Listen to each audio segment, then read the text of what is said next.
स्वयं कह रहे हैं कि मैंने तुम्हें उस परमात्मा की महिमा बताने के लिए भेजा है। वो परमात्मा कबीर है, जिसने 6 दिन में सृष्टि रची तथा 7वें दिन तख्त पर जा विराजा। उसकी खबर किसी बाखबर से पूछकर तो देखो। कृपया अवश्य सुनिए जगत गुरु तत्वदर्शी संत रामपाल जी महाराज के अमृत वचन। पुणात्माओं, आपका सौभाग्य है, दास बार बार कह रहा है, क्योंकि आप तो बच्चे हो। लाल को अपनी कीमत का पता नहीं होता, जोरी बताया करें। आपके ऊपर जो मेहर है वो न्यारी है, समझ लेना। चाहे यहाँ कोई दुख के कारण आया है, वो दुख भी उसके लिए वरदान सिद्ध होगा एक दिन। कि वो कष्ट ना आता तो आप यहाँ कभी नहीं आते, यहाँ नहीं आते तो आपकी वो दुर्गति होती, जैसा ये दास अभी आपको एक प्रमाण दिखाओगा। पुणात्माओं, जैसे पूर्व के अंदर जो घटनाएं घटी हैं, उनको देखकर ही हम सजग होंगे, सतर्क होंगे। आपको दिखाते हैं एक बहुत ही अच्छा इतिहास, एक जैन धर्म का इतिहास दिखाते हैं। इससे आपको ये ज्ञान समझ में आ जाएगा कि अपनी के दुर्गति होनी थी और अब नहीं होगी, क्योंकि ये ज्ञान, ये भक्ति, ये भगवान वो समृद्ध शक्ति है जो हमारे पापों का नाश कर देगा। और इससे पहले हम जो भी साधना करते थे, हमने दोनों भोगने पड़ते थे। जैसा कर्म किया वैसा ही भोग मिलना था। पुण्यों का फल अलग, पाप का अलग। आपको दिखाते हैं जैन धर्म का इतिहास। जैन धर्म के जो प्रवर्तक हैं श्री ऋषभ देव जी, और ऋषभ देव जी एक राजा थे। उनको पूर्ण परमात्मा कबीर देव जी आए थे, वो मिले थे। सभी पुण्यात्माओं को मिलते हैं, उनकी महिमा में लिखा है। ऋषभ देव जी को बहुत ज्ञान समझाया और अपने बारे में जानकारी दी, लेकिन ऋषभ देव जी को परमेश्वर की बातों पर विश्वास नहीं हुआ। कारण क्या रहा कि वो जो अन्य ब्राह्मण गुरु थे वो भ्रमित कर देते थे कि ये झूठ बोलता है, ये उठपटांग बातें कर रहा है, ऐसा कुछ नहीं। लेकिन वो इतना प्रेरित हो गया भगवान पाने के लिए, घर त्याग कर, और जैसा भी उन्होंने कोई गुरु बनाया था उसे ओम नाम लेकर ओम नाम का जाप और हठ योग शुरू कर दिया। 1 वर्ष तो निराहार रहा। फिर उनके पौत्र ने उनको उसका निराहार वर्ती तोड़वाई। फिर 1000 वर्ष तक तप किया, घोर तप किया। उसके बाद फिर जो ही वो तप करके उठा, और फिर सबसे पहली दीक्षा अपने पौत्र भरत के पुत्र मारीची को दी। अब मारीची जी ने वो उपदेश लिया अपने दादाजी ऋषभ देव जी, फाउंडर ऑफ जैन धर्म। और उस साधना के बाद उसके साथ क्या बीती, कितनी दुर्गति हुई उस जीव की। तो इसे सिद्ध है कि जो साधना हम कर रहे थे इतनी हम कर भी नहीं सकते जैसा इन्होंने की, तो उससे उनको क्या मिला और अब हमें क्या मिलेगा इस साधना के करने से, देखिएगा। आओ जैन धर्म को जाने, ये एक पुस्तक है। इसके लेखक हैं प्रवीण चंद्र जैन, M.A. शास्त्री। लेखक हैं प्रवीण चंद्र जैन, M.A. शास्त्री, जम्बूद्वीप हस्तनापुर। और प्रकाशक है श्रीमती सुनीता जैन, जम्बूद्वीप हस्तनापुर, मेरठ, उत्तर प्रदेश। अब हम थोड़ा सा देखेंगे 294 पृष्ठ पर। ये 293 पृष्ठ है, विशेष प्रकरण आओ जैन धर्म को जाने। ये प्रश्न संख्या है 3343। श्री महावीर भगवान के अन्य कौन कौन से नाम हैं? उत्तर है अन्य 5 नाम है: वीर, अतिवीर, सम्मति, महावीर एवं वर्धमान। अब 294 है।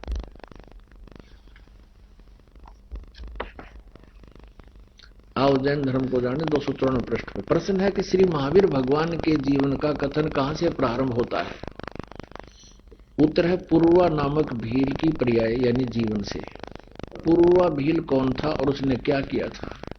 वह पुष्कलावती देश की पुंडरीकिणी नगरी में वह भीलों का राजा था। उसने सागर सेन मुनिराज से मध्यमास मधु त्याग व्रत लिया था, जिसे जीवन पर्यंत पालन किया। श्री महावीर भगवान का जीव पूर्वा भील की पर्याय श्री से कहा गया।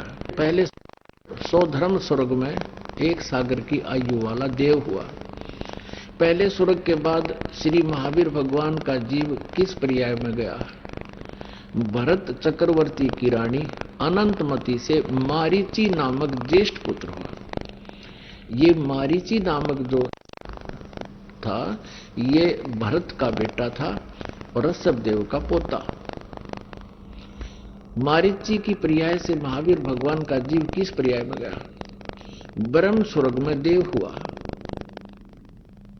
अब यहां थोड़ा सा और प्रकरण देना पड़ेगा जो समझ में आओगे आपके। ये देखिएगा, जैन संस्कृति कोश, ये है जैन संस्कृति कोश। ये आगे नहीं दिखाएंगे इनको। जैन संस्कृति कोश, जैन इतिहास, संस्कृति, कला एवं पुरातत्व, प्रथम खंड। लेखक है प्रोफेसर भागचंद्र जैन भास्कर।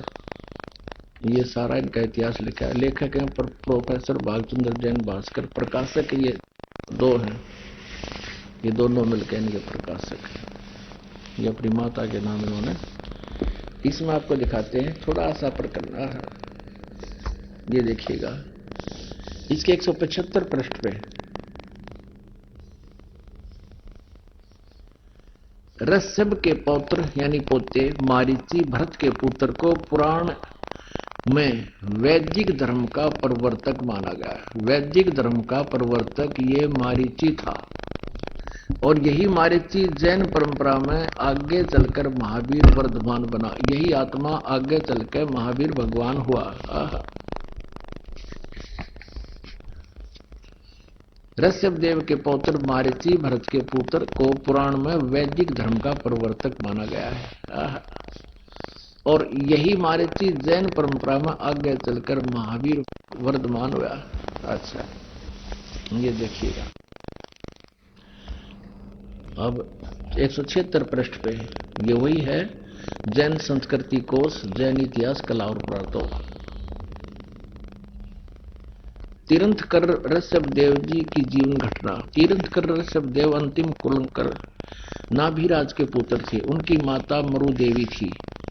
वे इक्ष्वाकु वंशी नाभिराज अयोध्या के एक लोकप्रिय राजा थे। तरुण होने पर नाभिराज ने ऋषभदेव का विवाह सुनंदा और सुमंगला से कर दिया।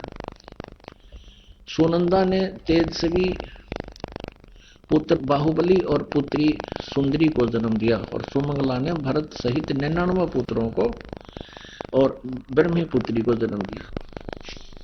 समय आने पर ऋषभदेव ने भरत को अयोध्या का, बाहुबली को तक्षशिला का और शेष युवराजों को उनकी योग्यता अनुसार राज्य सौंपकर संसार त्याग दिया और दीक्षा लेकर साधना में लीन हो गए। साधना काल में पाणिपात्री ऋषभदेव 1 वर्ष तक निराहार रहे। बाद में बाहुबली के पौत्र श्रीयांश कुमार ने इक्षुरस देकर, ईख का गन्ने का रस देकर इनकी निराहार वृत्ति को तोड़ा। लगातार 1000 वर्ष तक तपस्या करने वाले मुनि ऋषभदेव ने अंत में केवल ज्ञान प्राप्त किया और धर्म देशना आरंभ कर दी, यानी दीक्षा देनी शुरू कर दी, आप नाम देने लगे। और प्रथम धर्म देशना भरत के पुत्र मारीची को दी। ओह, पहला शिष्य बनाया मारीची ऋषभदेव ने, जो बाद में 24 में तीर्थंकर महावीर बने। अब आपने देख लिया कि भरत का पुत्र मारीची अपने दादा ऋषभदेव जी से उपदेश लेकर उसने वो साधना की जो वैदिक धर्म में की जाती है, यानी ओम नाम का जाप और हठ योग, ये अपना मनमुखी। उससे क्या लाभ हुआ, यानी श्री ऋषभदेव जी से सीधी दीक्षा प्राप्त करने के बाद मारीची जी की के दुर्गति हुई। आगे फिर महावीर जैन बना, वही जीव आगे चल के। अब देखो, अब आओगी समझ में। ये पुस्तक है आओ जैन धर्म को जाने। ये अभी आपको दिखाई थी पहले, वही है ये कहां से प्रकाशित है, बस यहां से देखिएगा। अब हम इसके 294 प्रश्न पढ़ रहे हैं। श्री महावीर भगवान के जीवन का कथन कहां से प्रारंभ होता है? उत्तर, पूर्वा नामक भील की पर्याय से। पूर्वा भील कौन था, उसने क्या किया? उत्तर, पुष्कलावती देश की पुंडरीकिणी नगरी में भीलों का राजा था। उसने सागर सेन मुनिराज से मधुमास मधु का त्याग वर्त लिया था, जिससे जीवन पर्यंत पालन किया। फिर महावीर भगवान का जीव पूर्वा भील की पर्याय से कहा गया? पहले सौधर्म स्वर्ग में एक सागर की आयु वाला देव हुआ। पहले स्वर्ग के बाद श्री महावीर भगवान का जीव किस पर्याय में गया? भरत चक्रवर्ती राजा की रानी अनंतमती से मारीची नामक ज्येष्ठ पुत्र। फिर कहा गया? मारीची की पर्याय से महावीर भगवान का जीव कहाँ गया? आपने देख लिया, इस मारीची वाले जीव ने जैन धर्म के प्रवर्तक ऋषभ देव अपने दादा से नाम लिया था, फिर उस गेला के बना। देखो, वो ब्रह्म स्वर्ग में देव हुआ, मारीची वाला जीव। ब्रह्म स्वर्ग के बाद श्री महावीर भगवान का जीव किस पर्याय में गया? इस मारीची वाले जीव को ही समझो भगवान श्री महावीर का जीव। अयोध्या नगरी में कपिल ब्राह्मण की काली स्त्री से जटिल नामक पुत्र हुआ। फिर कहा गया? सौधर्म स्वर्ग में एक सागर की आयु वाला देव हुआ। फिर यहाँ उत्पन्न हुआ, फिर स्वर्ग में गया, फिर यहाँ हुआ, फिर स्वर्ग में गया। और यहाँ देखो 295 पे महेंद्र स्वर्ग से महावीर भगवान का जीव कहा गया? इतर निगोद में एक सागर की आयु वाला नगोदिया जीव हुआ। इतर निगोद में निगोद से निकलकर श्री महावीर भगवान का जीव कहा गया? अब देखो कमाल है।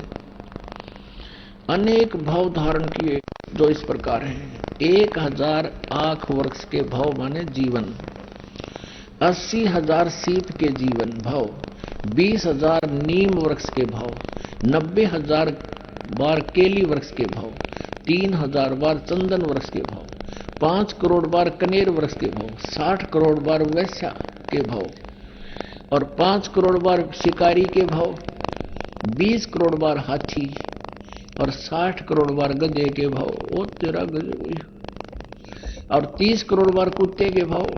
गधे का भाव तो एक कब तेरा और कुत्ते का भी एक कब तेरा, घनी जरूरत है इस भाव की। फिर के चाटो स्वर्ग के देवता के जीवन को। 60 करोड़ बार गधे का जीवन, 30 करोड़ बार कुत्ते का भाव, 60 करोड़ बार नपुंसक, 20 करोड़ बार स्त्री, 90 लाख बार धोबी, 8 करोड़ बार घोड़ा और 20 करोड़ बार बिल्ली और 60 लाख बार गर्भपात से मरण और केवल 80 लाख बार देव पर्याय को प्राप्त हुआ। उसके बाद फिर क्या हुआ? इन सब उपरोक्त भावों को प्राप्त करने के बाद श्री महावीर भगवान ने किस पर्याय को प्राप्त किया? राजगृह नगर में सथावर नामक ब्राह्मण हुआ। फिर महेंद्र स्वर्ग में गया, फिर गया, फिर गया। देखो, अब महाशुक्र स्वर्ग में देव हुआ। महाशुक्र स्वर्ग से निकलकर महावीर भगवान का जीव कहाँ गया? त्रिपृष्ठ नामक नारायण हुआ। त्रिपृष्ठ नारायण से महावीर भगवान का जीव कहाँ गया? 7वें नरक में गया। नरक में और गया। 7वें नरक से महावीर भगवान का जीव कहाँ गया? ये देखिएगा,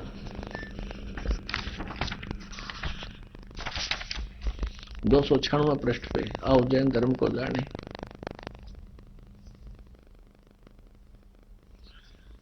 सिंगरी पर्वत पर सिंह हुआ, पुनः प्रथम नरक में गया, फिर नरक में गया।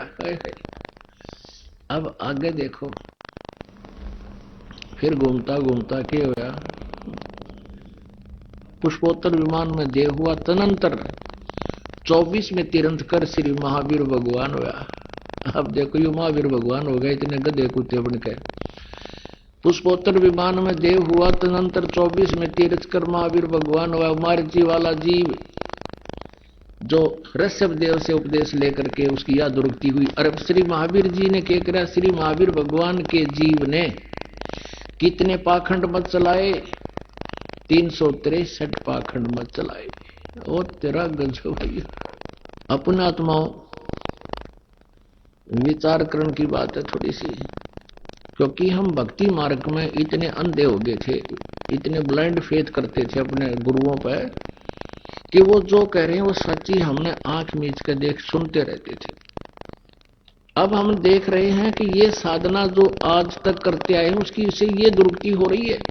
ऋषभ देव जी से साधना प्राप्त करके जो वेदों अनुसार दिया करते थे और करते थे स्वयं भी,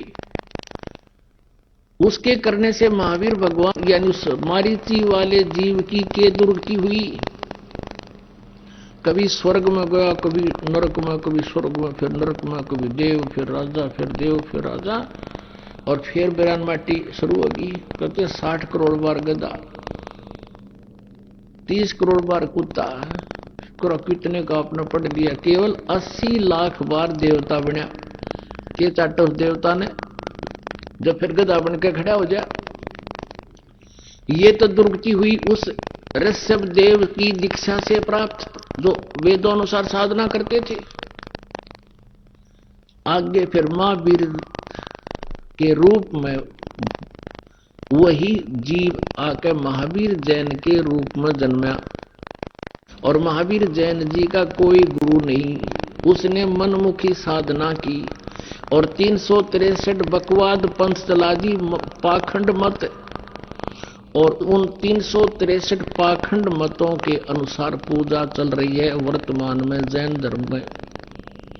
अब उनकी के दुर्गति होगी, वो तो ना तो स्वर्ग में जा सकते, वो तो सीधे 84 लाख योनियों क्यों पाखंड पूजा, और फिर ये आगे जाके दुर्गति क्या होगी। तो इससे हमें शिक्षा मिलती है सतगुरु के उपदेश का लाया एक विचार, जय सतगुरु मिलते नहीं जाते नरक द्वार। नरक द्वार में दूत सब करते खेचा तान, उनसे कभू ना छूटते फिर फिरते चारों खान। चार खानी में भरमते कभू न लगते पारे, सो फेरा सब मिट गया मेरे सतगुरु के उपकारे। अब परमात्मा बताते हैं कि ऐसा सतगुरु मिल जाए जो तुम्हारे को इतना बाईपास निकाल दे। फिर परमात्मा क्या महिमा बताते हैं, 7 समुद्र की मसी करूं, लेखनी करूं बन राय, धरती का कागज करूं, गुरु गुण लिखो न जाए। पुणात्माओं, इस साधना से जो दास आपको दे रहा है परमेश्वर कबीर जी द्वारा दी हुई, और उन्हीं का आशीर्वाद दास के ऊपर है, आदेश है, और बगैर अधिकारी के साधना भी विफल होती है। तो इससे आपको कितना पुण्य होगा, कितना आपको लाभ होगा। आप इस 84 लाख योनियों में नहीं जाओगे। 100 फेरा सब मिट गया, वो बाईपास निकाल दिए परमात्मा ने सीधे, ये सारे झंझट मिट के। कहते फिर उस संत को क्या महिमा करूं उसकी, 7 समुद्र की इंक बना लूं, पूरी पृथ्वी जितना पेपर ले लूं और लग जाऊं लिखण महिमा। कहते सब समाप्त हो जा, 7 समुद्र भी सूख जा, सब वृक्षों की कलम बना लूं, ये घिस जावे तो भी महिमा नहीं लिखी जा सकती। अब लिख के दिखाओ, एक कुत्ते के जीवन में क्या दुर्गति होती है, एक गधे के जीवन में क्या परेशानियां आती हैं। आज हम उस दुख से दूर हैं, इसलिए हमारा नो यकीन ना होता कि हम भी कभी पशु बनाएंगे। और यह भूल मिटेगी इस ज्ञान से कि जब महावीर जैसे महापुरुष और मारीची जैसे साधक और वो 84 लाख योनियों में ऐसी दुर्गति हुई, तो आपकी क्या औकात है।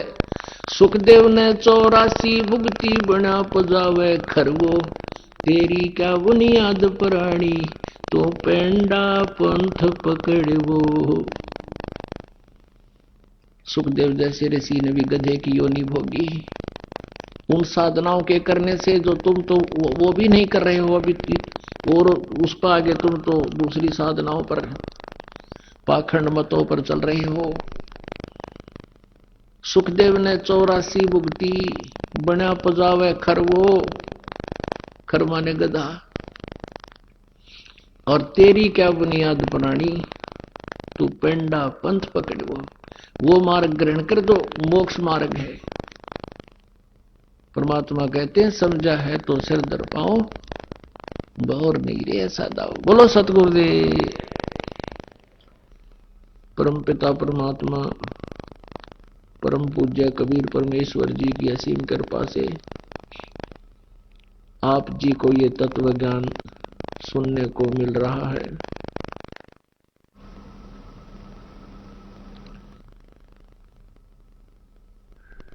परमात्मा बताते हैं, कबीर परमेश्वर जी ये स्वयं सारी सृष्टि के दाता हैं। ये स्वयं ही एक संत का रूप धारण करके यहाँ प्रकट होते हैं पृथ्वी पर, अपनी अच्छी आत्माओं को तत्व ज्ञान बताने के लिए। काल के द्वारा हम सभी आत्माओं को एक सुनियोजित तरीके से यहां भ्रमित किया हुआ है, जिसको ये जीव नहीं समझ सकते।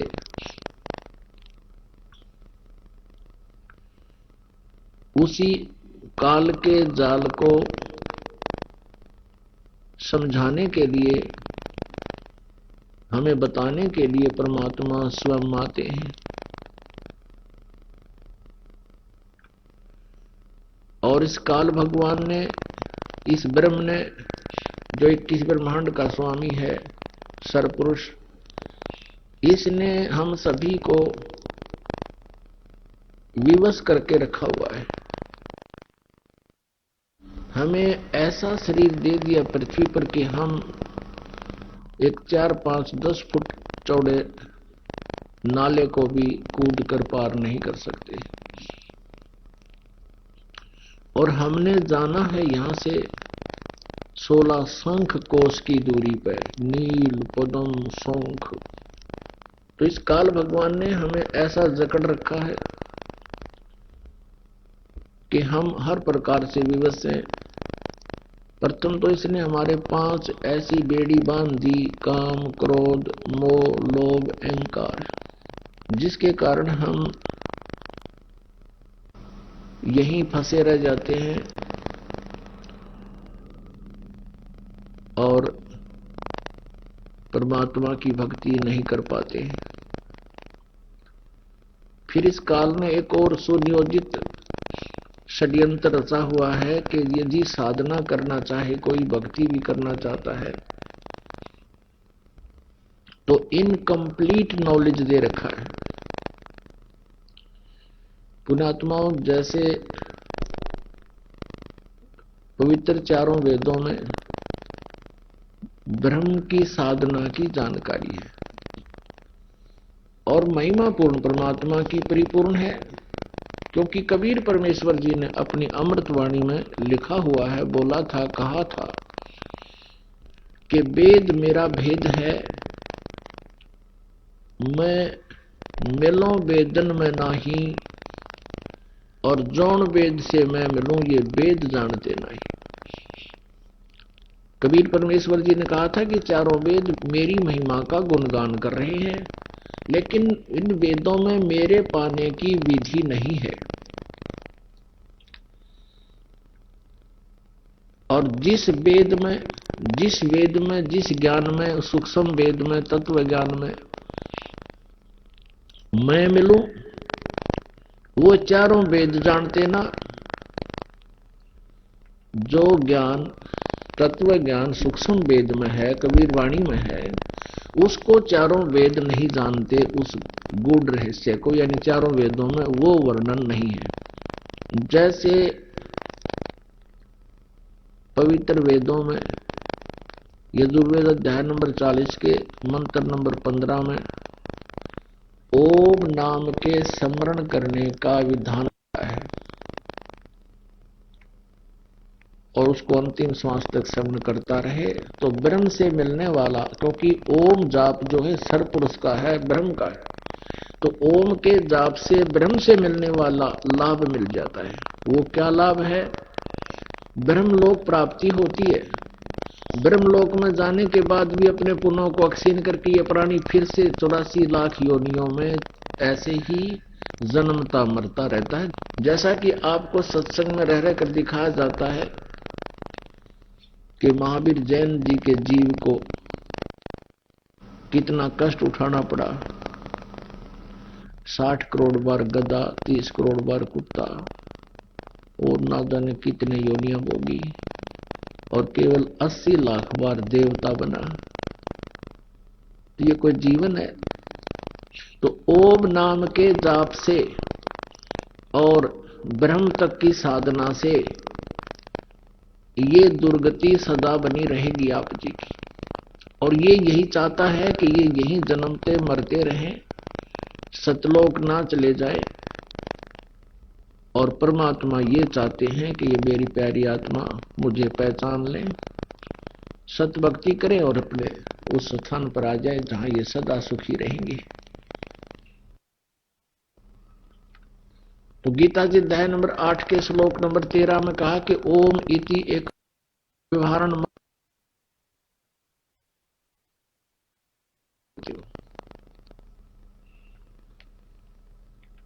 मुझ ब्रह्म का केवल एक ओम मंत्र है, नथिंग एल्स। तो इस प्रकार गीता जी और वेद एक ही है, क्योंकि पवित्र गीता जी में पवित्र चारों वेदों का निष्कर्ष कोड वर्डों में अत्यधिक ज्ञान है, सांकेतिक शब्द ज्यादा है। गीता जी अध्याय नंबर 15 के श्लोक नंबर 23 में ओम तत्सत इति निर्देश है ब्रह्मणे त्रिविध समर्थ है। ये इसका अर्थ बनता है कि उस परम अक्षर ब्रह्म की साधना करने से ही पूर्ण मोक्ष होगा और उसकी साधना 3 मंत्र के जाप से है। ओम तो स्पष्ट है और तत् और सत ये सांकेतिक, ये कोड वर्ड है। तो यहां जो प्रसंग चल रहा है कि परमात्मा ने कहा कि वेद मेरा भेद है, मैं मिलो वेदन में नाही और जौन वेद से मैं मिलूं ये वेद जानते नहीं। तो वेदों ने ये स्पष्ट कर दिया कि उस परमात्मा की जानकारी कंप्लीट नहीं है। ये जैसे गीता जी अध्याय नंबर 4 के श्लोक 34 में कहा कि वो तत्व ज्ञान जो चौथे अध्याय के 32वें श्लोक में जिसके विषय में कहा है कि वो परमेश्वर स्वयं आकर के अपनी महिमा आप ही अपने मुख कमल से बोलते हैं, वो सच्चिदानंद घन ब्रह्म की वाणी होती है, वो ब्रह्मणे मुखे। उस सच्चिदानंद घन ब्रह्म की वाणी में जो तत्व ज्ञान है, जो विस्तार से कही गई है साधनाएं, वो तत्व ज्ञान है। उस तत्व ज्ञान को तत्वदर्शी संतों के पास जाकर समझ, फिर वो तत्वदर्शी संत तुझे उस परमात्म तत्व का ज्ञान कराएंगे और कपट छोड़कर उनको दंडवत प्रणाम करने से वो तुम्हें ये रजा बख्शेंगे। कहने का भाव ये है कि वेद भी इनकम्प्लीट नॉलेज रखते हैं और गीता जी भी इनकम्प्लीट अधूरा ज्ञान है, लेकिन गलत नहीं है। अपने आत्माओं, आप जी किसी से टेलीफोन मिलाते हो और उसमें आपके पास 3 अक्षर तो ठीक है, बाकी 3 अक्षर या 2 अक्षर जो और नहीं है उनकी जगह केवल डॉट लगे हैं, तो आप क्या मिलाओगे? कहां बात करोगे? यानी इनकम्प्लीट है, वो व्यर्थ है।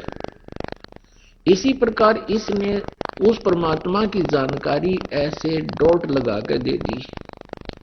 17वें अध्याय के 23वें श्लोक में ओम तो क्लियर लिख दिया, 1 नंबर तय, और 2 डॉट लगा दी, तत् और सत लिख दिया। इन डॉट को कौन बतावे? और जब तक ये डॉट नहीं बताए जाएंगे इतनी बात बढ़े नहीं, भगवान मिले नहीं, उसे कनेक्शन हो नहीं, तो व्यर्थ है वो नंबर। वो अधूरा है और व्यर्थ है।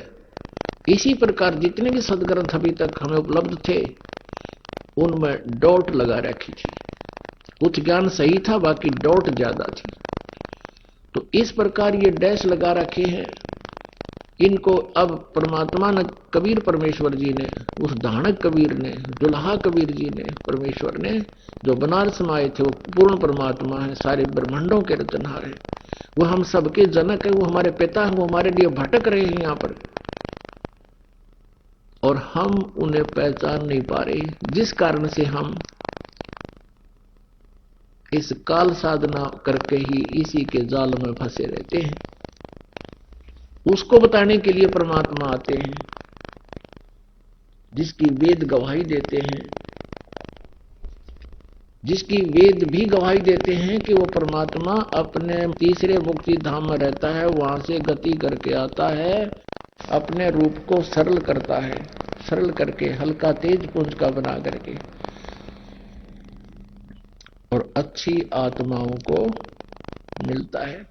तो इस प्रकार इस काल ने हमारे को यहां भ्रमित कर रखा है, शास्त्र विरुद्ध ज्ञान से हमें रंग रखा है, शास्त्र विरुद्ध विधि त्याग का मनमानी पूजाओं पर हमें लगा रखा है और हम उसको परंपरागत करते हुए देखते आ रहे हैं।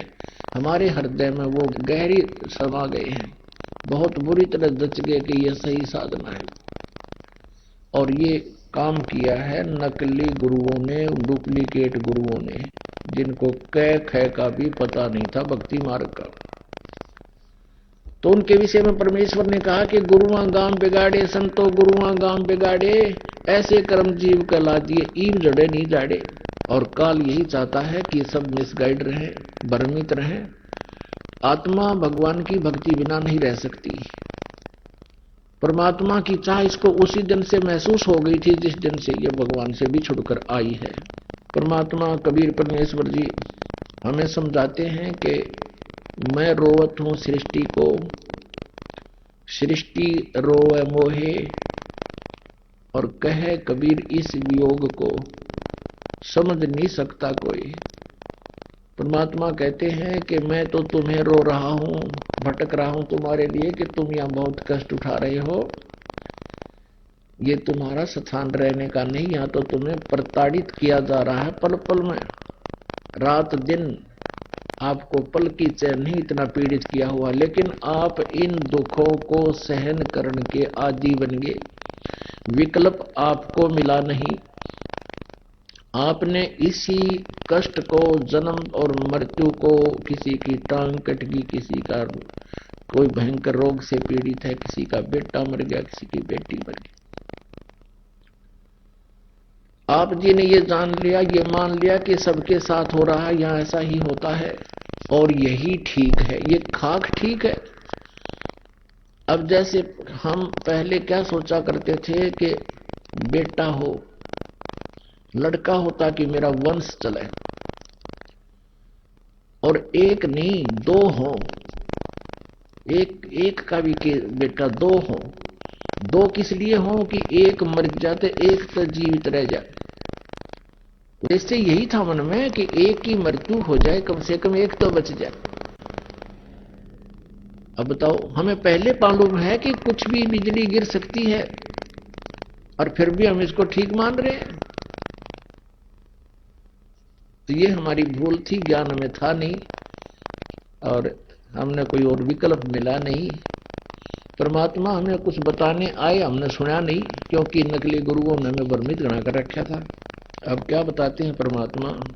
निर्वाण निरंजन चिन भैया दुखदारी दर मोक्ष कर करता। निर्वाण निरंजन चिन भैया दुखदारी दर मोक्ष करे करता। गर्भवास मिटे निज नाम रटे, क्यों युगन युगन चोले धरता।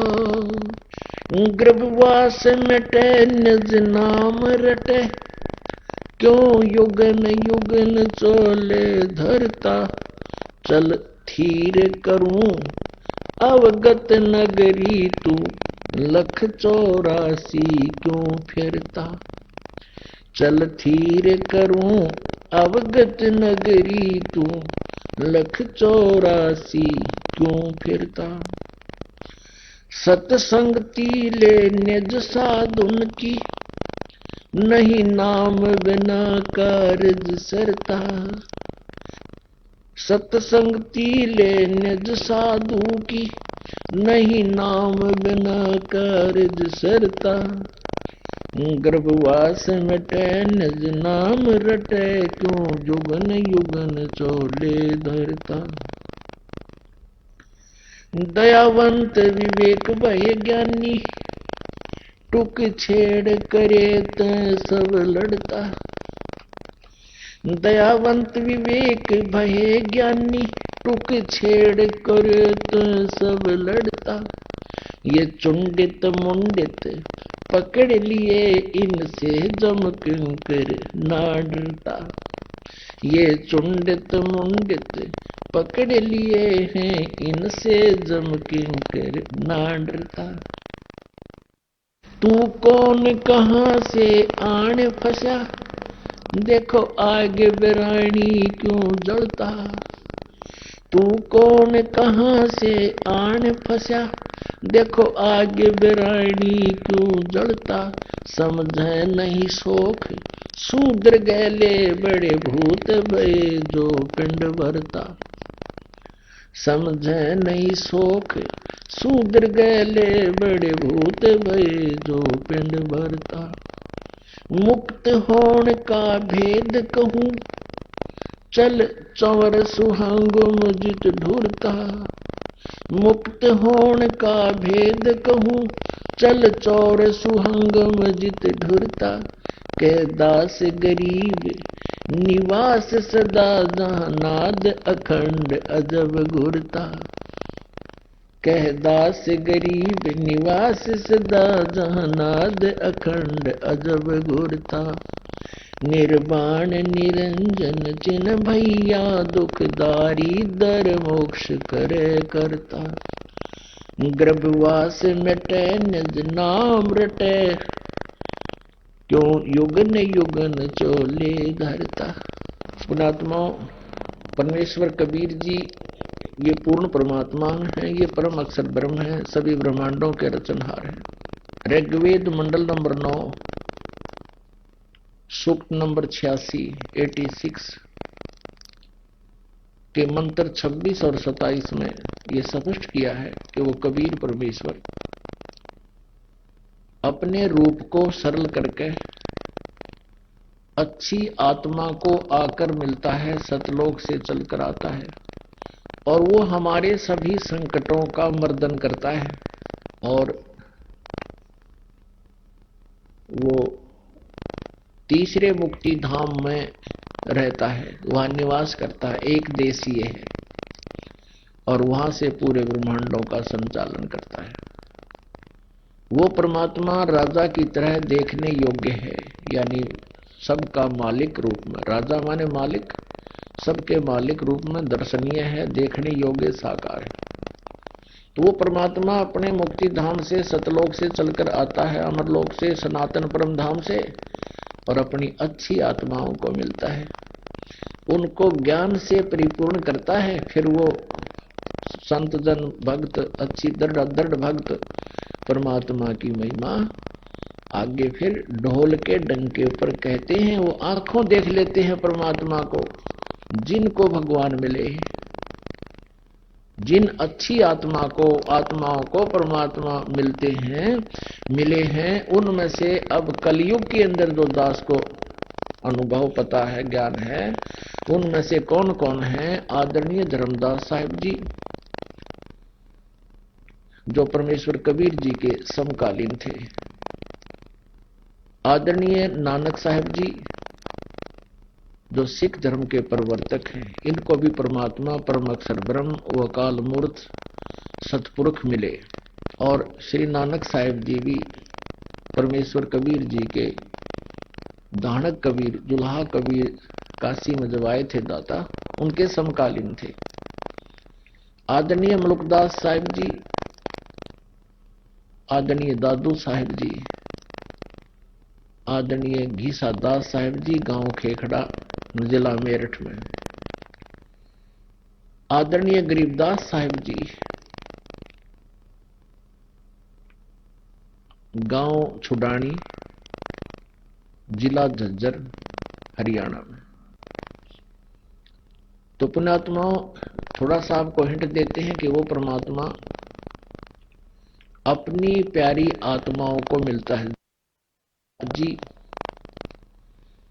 अपने सदग्रंथों से परिचित नहीं हो पाओगे तब तक आप भक्ति ना कर सकते, ना मोक्ष प्राप्ति कर सकते। कारण क्या होगा कि आपको कोई भी सिर फिरा आकर के भ्रमित कर सकता है और कह सकता है कि ये कहीं प्रमाण नहीं, जो जाप तुम करते हो, भक्ति करते हो, या कबीर को भगवान बताते हो, परमेश्वर कबीर जी को। उसके लिए पहले आपको ऋग्वेद के कुछ प्रमाण देते हैं, उसके बाद फिर ये दिखाते हैं, बताते हैं किन किन को परमात्मा मिले हैं। जब सदग्रंथ यही प्रमाण दे रहे हैं, आंखों देखा जिनको भगवान मिले वो फिर यही प्रमाण कर रहे हैं कि वो कबीर इज गॉड। वो आंखों देखा जिन महापुरुषों ने परमात्मा मिले, जिन अच्छी आत्माओं को, दृढ़ भक्तों को भगवान परमेश्वर आकर मिले, उन्होंने अपनी वाणी में गवाही दे रखी, एफिडेविट दे रखी, कबीर इज गॉड। वो धानक कबीर, जुल्हा कबीर, ये समर्थ शक्ति है, परम शक्ति है, सबका मालिक है। और उसको हमने आंखों देखा, सतलोक को देखा, उस परम धाम को देखा, सनातन परम धाम को देखा, जहां जाने के बाद प्राणी फिर लौटकर संसार में नहीं आते, वो साधना करके जाते हैं। और वेद बता रहे हैं और फिर आंखों देखा संत बता रहे हैं, तो फिर कौन सी त्रुटि रह जाएगी कि भगवान कबीर भगवान नहीं है? तो आपको दृढ़ हो जाएगा, फिर आप भक्ति करोगे निसंशय होकर। जब तक संशय नहीं जाएगा तब तक आप भक्ति नहीं कर सकते। कबीर साहब कहते हैं, मां मुंडू उस संत की जिसते संशय ना जावे। कहने का भाव यह है कि इसे संत ने तुरंत त्याग दे, बाढ़ न जाओ वो गुरु जिसते शंका का समाधान ना हो। और जिन संतों के पास आप सेट हुए बैठे हो, उनको तो कख का ज्ञान नहीं, आगे आपको कुछ ज्ञान दिया नहीं, तो शंका कहां से हो आपको? आप तो श्रद्धा से बैठे हो। रेही कहते बारूद बुरा जान चाटत है रेही। कबीर परमेश्वर जी कहते हैं, तुमने बुरा यानी चीनी समझ के और तुम रेही चाट रहे हो, नमक चाट रहे हो। तो सभी नमक ही चाट रहे हैं और कह रहे हैं बुरा, तो सबको शंका किस न होगी? शंका जब होगी जब बुरा दूसरी हथेली पर रखी जाएगी, चाट के देख बुरा कैसी होती है। तो अब ये दास दोनों दिखा रहा है, एक हाथ पर बुरा, एक हाथ पर नमक, कि ये इन संतों का ज्ञान, ये परमात्मा का दिया हुआ ज्ञान और उन महापुरुषों का एफिडेविट, उनके प्रमाण जिनको भगवान मिले, ये बुरा है और ये नमक है जो तुम खा रहे हो, तो बुरा जानकर खा रहे हो। पुण्यात्माओं, ये आध्यात्मिक ज्ञान का नया स्कूल खुला है और अब आप जी को इसमें प्रवेश मिल गया। आप पहले का इतिहास देखो, पहले 7 दिन तक भागवत की कथा करा करते, 7 दिन लगातार, और श्रद्धालु गुबने बैठे रहा करते आंख नीच के, 7 दिन एक से एक बढ़कर सब काम छोड़ के, और एक महीने तक सत्यनारायण की कथा कर दिया करते थे। अब खुला खोल दिया, खंड खोल दी और सब श्रोता सुनते रहते थे। और आखिर में क्या था, ना सत्यनारायण का पता उनको। सत्यनारायण माने अविनाशी परमात्मा। अब ये विष्णु जी को सत्यनारायण कहा करते, ये तो नासवान अविनाशी है ही नहीं है। तो ये भ्रमित था, ये बुरा जानकर रेही चाट रहे थे। तो इसीलिए आप जी ने ये ज्ञान नए सिरे से बहुत बार सुनना पड़ेगा। इस दास के लेक्चर सुनने पड़ेंगे और बड़े ध्यान से सुने, काना पर नहीं टाले, क्योंकि ये वो अमृत ज्ञान है जो आज तक हम भटक रहे थे और कभी सपने में भी ना इसका ज्ञान हुआ। झलक भी ना थी काल ने तो इसकी हवा भी ना आने दी, जैसे कहीं हलवा बनता हो उसकी थोड़ी बहुत महक आ जाए तो भी आदमी तो करना हुआ भाई कहां से बना है ये। तो इसने तो सारा कबाड़ भरवा रखा था पूरे ब्रह्मांड में, जहां जावे एक जैसी वाणी, एक जैसी भाषा और एक जैसे वही विचार। तो फिर संशय कहां से हो? संशय ईब होंगे नरे जब इस दास के ज्ञान को सुनोगे, कबीर भगवान के द्वारा दिए गए तत्व ज्ञान को सुनोगे, नरे शंका उत्पन्न होंगी, क्योंकि पहले अज्ञान भर रखा अपने अंदर। कबीर साहब कहते हैं, कबीर ये माया अटपटी सब गट आन अड़ी, और किस किस न समझाऊं ये तो कुआ बांग पड़ी।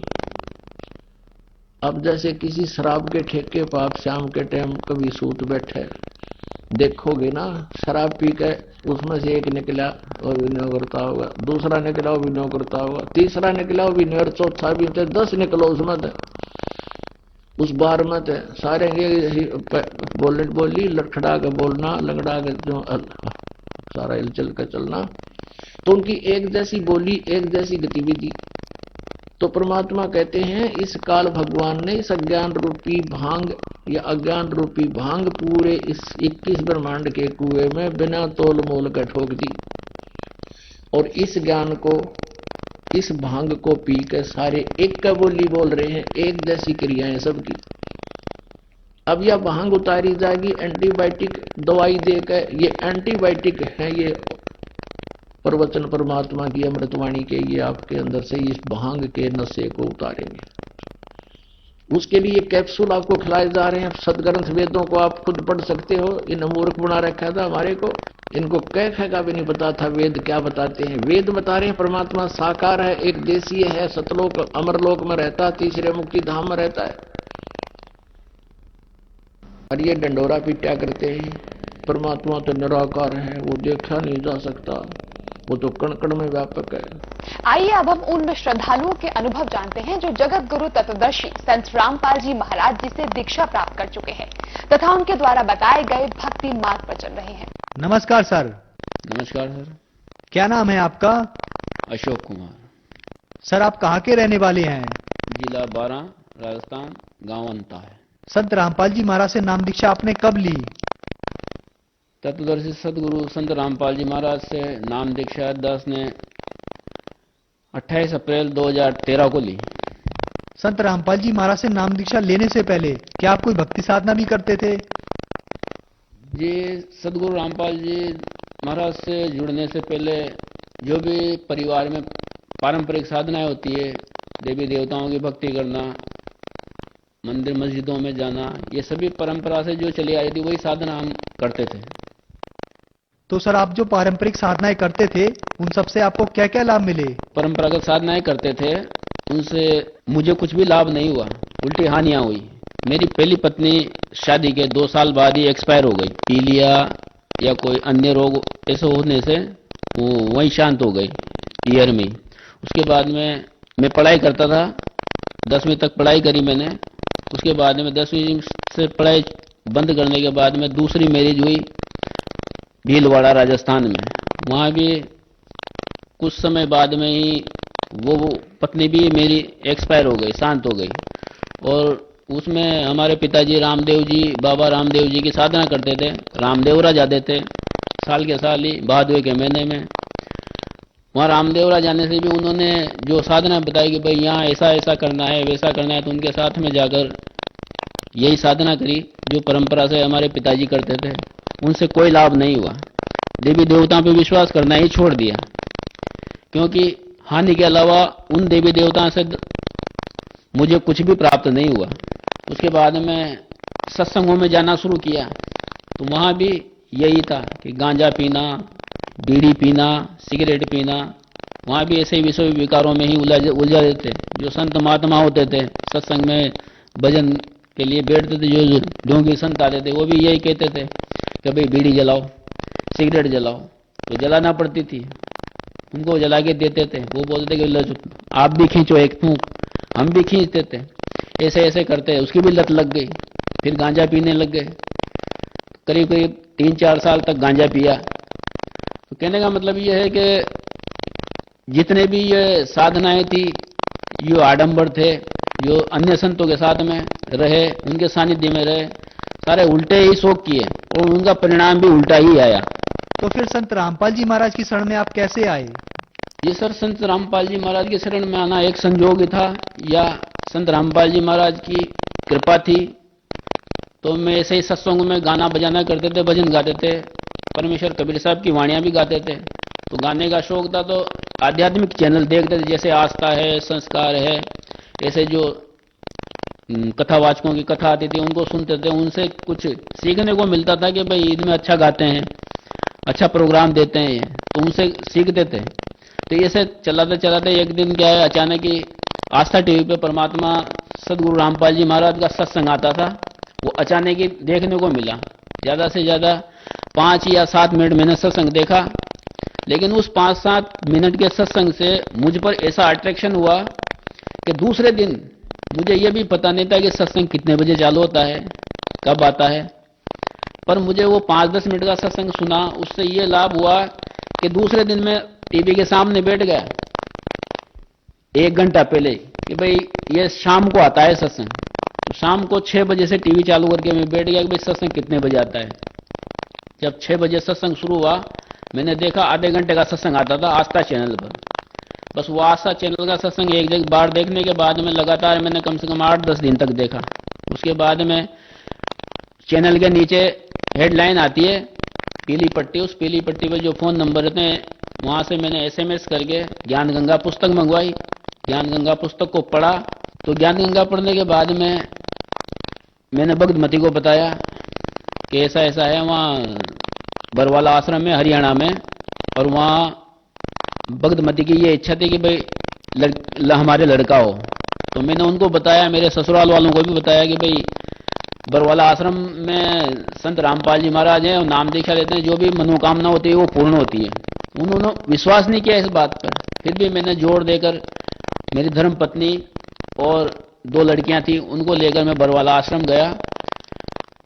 ये घटना है 28 अप्रैल 2013 की। जब मैं बरवाला आश्रम पहुंचा, पूछते पूछते बरवाला आश्रम जाकर जब हमने देखा तो वास्तव में ऐसा लगा कि यहाँ परमात्मा स्वयं विराजमान है। जब हम गए, भक्तमती और दोनों लड़कियां, उन दोनों को नाम दीक्षा दिलवाई। तो सर संत रामपाल जी महाराज से जब आपने नाम दीक्षा ली, उसके बाद क्या आपको कोई लाभ भी प्राप्त हुए? सबसे पहले तो सदगुरु संत रामपाल जी महाराज से नाम दीक्षा लेने के बाद प्रथम लाभ तो यह मिला कि मुझे आध्यात्मिक ज्ञान हुआ, जिससे ये पता चला कि देवी देवताओं की भक्ति करने से क्या होता है और पूर्ण परमात्मा की साधना करने से क्या होता है। पूर्ण लाभ कहाँ से प्राप्त होता है, कैसे प्राप्त होता है, यह सदगुरु रामपाल जी महाराज की शरण में आने के बाद ही पता चला। दूसरा लाभ, भगतमती को और उसके माता पिता को यह इच्छा थी कि हमारे लड़का हो लड़की को।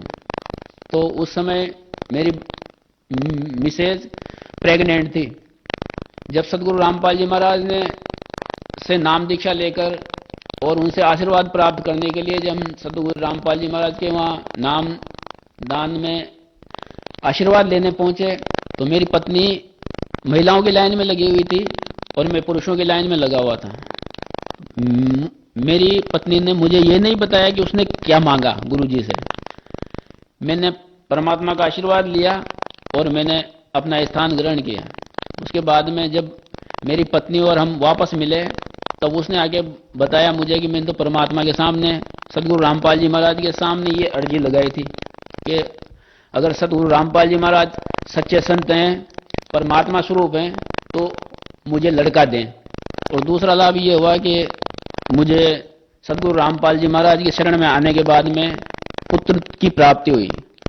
उसके बाद में तीसरा लाभ ये हुआ, सर जी हमारे बड़े भाई साहब हैं, इंदौर रहते हैं, तो वो क्या है संडे को शराब का सेवन करते हैं या मीट वगैरह खाते हैं। तो ऐसे ही एक दिन हमारे वहाँ घर पर आए हुए थे और कहीं बाहर से खा पी के आए थे। वो ज़्यादा नशे में तो नहीं थे, पर उन्होंने क्या है बच्चे को उठाया, जो सदगुरु रामपाल जी महाराज की कृपा से मुझे प्राप्त हुआ था, उसको उसने उठाया और खिलाते खिलाते ऊपर ले गया छत पे। वहां से अचानक ही पैर फिसला हमारे बड़े भाई साहब का, और उनके साथ में ही बच्चा भी ऊपरी मंजिल से सीधा लुढ़कते लुढ़कते सीढ़ियों से नीचे आ गया। और नीचे आने के बाद में जैसे हमारे भाई साहब उसके पीछे दौड़ तो वो भी नीचे गिर गए। तो हमारे भाई साहब का तो पैर टूट गया, पैर फ्रैक्चर हो गया एक। और हमारे जो बच्चा था उस बच्चे के एक खरोंच भी नहीं आई, और नाली में जैसे जाके गिरा तो बच्चा एकदम थोड़ी देर सुन्न हो गया, आवाज भी नहीं कही, ना रोया ना चिल्लाया। सारे के सारे वहां मोहल्ले वाले इकट्ठे हो गए, सबने बोला कि भाई बच्चा तो मर गया, ये इतने ऊपर से गिरा है। उसके बाद में मैंने आके उठाया, जैसे मैंने उठाया बच्चा ये रोया भी नहीं, मैंने थोड़ा पंखे में लाकर उसको सुलाया, हवा लगी तो खेलने लग गया बच्चा। उस टाइम उसकी उम्र केवल 8 महीने थी, 8 महीने का लड़का था। तो तीसरा चमत्कार ये हुआ। उसके बाद में और चमत्कार ऐसे कई हैं सदगुरु रामपाल जी महाराज के। बाकी एक चमत्कार मैं और बताऊंगा, जो हमारे दूसरे नंबर की लड़की है, उस लड़की के पैरों में ऑटोमेटिक ही पता नहीं ऐसी कोई बीमारी थी, जलन का रोग, जैसे परमात्मा सदगुरु रामपाल जी महाराज सत्संग में सुनाते हैं कि सिकंदर लोधी के जलन का रोग था। ऐसा का ऐसा ही रोग मेरी पुत्री छोटी वाली, जिसका नाम धनाक्षी है, उसके पैरों में हो गया। तो ऑटोमेटिक ही पैर ऐसे फट जाते थे जैसे खरबूजा फटता है, खड़ा भी नहीं होया जाता था उससे, और खून बहने लग जाता था। मैंने उसका करीब करीब 3 महीने तक इलाज करवाया, 500-500 रुपए के 3 बार कोर्स दिए। एक बंगाली डॉक्टर है, वहां से कोर्स लाया कि उसने गारंटी ली कि मैं 3 महीने में खत्म कर दूंगा इस रोग को, लेकिन वो रोग उससे 3 महीने में भी खत्म नहीं हुआ। फिर मैंने बरवाला आश्रम सदगुरु रामपाल जी महाराज के यहाँ प्रार्थना लगाई। वहां प्रार्थना लगाने के बाद में केवल 30 रुपए की दवाई में सदगुरु रामपाल केवल निशान भी नहीं है, ये तो जख्म हो गए थे बड़े बड़े, ये लाभ हुआ है। और सदगुरु रामपाल जी महाराज की शरण में आने से मेरे जो विषय विकार थे, बुरी आदतें थी, गलत शौक मोज थे, जैसे शराब पीना और मांस मदिरा का इनका सेवन करना, ये सारी बुरी आदतें एक साथ छूट गई। सब कहते हैं कि भाई ये नहीं छूटती है, बाकी सदगुरु रामपाल जी महाराज की शरण में आने से एक ही बार में सारे विषय विकार विषण छूट गए। सभी हिंदू धर्म में देवी देवताओं की भक्ति करते हैं, वो ये कहते हैं, आरतियों में भी गाते हैं कि विषय विकार मिटाओ पाप हरो देवा, स्वामी पाप हरो देवा। बाकी आज तक गाने से विषय विकार किसी के भी नहीं मिटे, और आज तक भी गा रहे हैं। लेकिन सदगुरु रामपाल जी महाराज की शरण में आने के बाद तुरंत ही सारे विषय विकार, आज कोई अगर बीड़ी भी पीता है हमारे सामने या हमारे पास में, तो ऐसी बदबू आती है कि थोड़ी देर बाद में उल्टियां हो जाए, ये कंडीशन है। अब सदगुरु रामपाल जी महाराज की ऐसी कृपा है कि जो ऐसे समाज का निर्माण करने जा रहे हैं जिसमें सारे विषय विकारों को मिटा रहे हैं, दहेज रहित शादियां करवा रहे हैं। तो सदगुरु रामपाल जी महाराज ने एक ऐसे समाज का निर्माण किया है जो सामाजिक तौर पर, आर्थिक तौर पर उन्नति करेगा और समाज को एक नई दिशा देगा। संत रामपाल जी महाराज की शरण में आने के बाद आपको बहुत से लाभ मिले। आपको एक लड़के की प्राप्ति हुई, उसके बाद उसी लड़के को जीवन दान मिला, उसके अलावा आपको शराब आदि नशों से भी छुटकारा मिला। तो सर, जो समाज आज आपको सुन रहा है, आप उन्हें क्या संदेश देना चाहेंगे? जी सर, समाज को संदेश तो क्या, एक प्रार्थना और विनती है कि अगर आप भी मेरी तरह इन विषय विकारों से बचना चाहते हैं और आध्यात्मिक लाभ, शारीरिक लाभ और आर्थिक लाभ लेना चाहते हैं, तो सदगुरु रामपाल जी महाराज की शरण में आएं और अपना कल्याण करवाएं, और सभी तरह के शारीरिक, आर्थिक और जितने भी लाभ हैं जो आप लेना चाहता है, इन देवी देवताओं की शरण में आने से नहीं प्राप्त होंगे। ये सदगुरु संत रामपाल जी महाराज की शरण में आने से ही प्राप्त हो सकते हैं। धन्यवाद सर। सत साहिब।